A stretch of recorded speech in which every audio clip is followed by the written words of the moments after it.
To fix Microsoft Store error 0xc03f300d, your purchase couldn't be completed issue in your Windows system. Try 1. Run Windows Store Apps Troubleshooter. 2.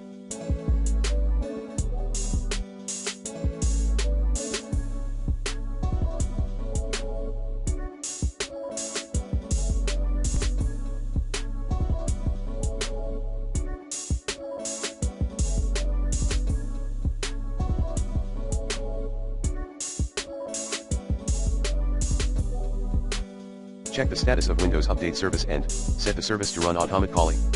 Note, if you can't do T,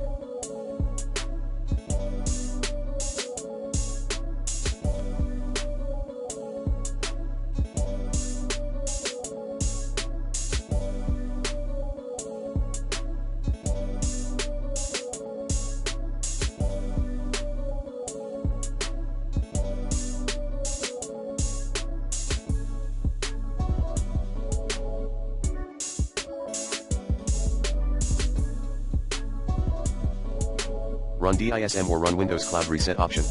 3. Reset Microsoft Store or clear Microsoft Store cache by reset.exe.